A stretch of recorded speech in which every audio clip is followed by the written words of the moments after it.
Angus Young, the legendary lead guitarist and co-founder of AC/DC, is celebrated worldwide for his electrifying stage presence, schoolboy uniform, and blistering riffs that helped define hard rock for generations. Yet behind the loud amps, sold-out stadiums, and immortal guitar solos lies a tragedy that is as heartbreaking as it is rarely spoken about. Born in Glasgow, Scotland, in 1955, and raised in Sydney, Australia, Angus grew up in a working-class family where music was both a passion and a lifeline, with several of his siblings also pursuing music careers. While AC/DC's rise in the 1970s brought global fame, it was not without devastating personal losses that would haunt Angus for decades.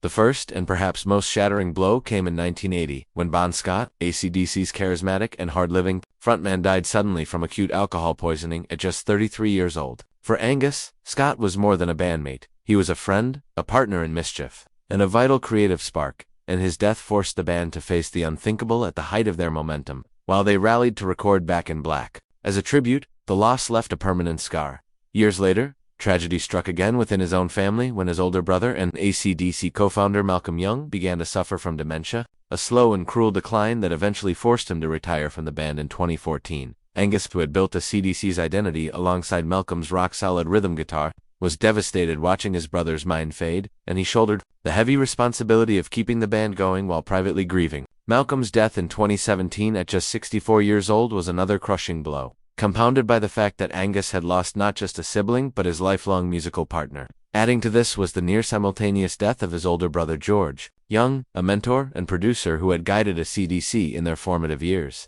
Angus, ever the showman, rarely spoke publicly about the depth of his pain, instead pouring his energy into performing, often using the stage as an outlet to channel his grief. But those close to him say the losses weighed heavily, creating an unshakable sadness beneath his trademark manic energy. Even AC/DC's continued success could not mask the loneliness of being one of the last pillars standing from the band's original core. Fans still see the schoolboy uniform, the duck walk, and the infectious grin. But behind it is a man who has buried too many of the people who helped him climb to rock immortality. The tragedy of Angus Young is not in a scandal or downfall, but in the cruel inevitability of time stealing away those he loved most, leaving him to carry both the band's legacy and the memories of the brothers-in-arms who built it with him. In the end, Angus's story is one of resilience, of a man who keeps the amps loud and the guitar screaming, not just for the fans, but for Bon, Malcolm, and George, ensuring their spirit lives on every time AC/DC takes the stage, even if his heart still aches with the weight of their absence.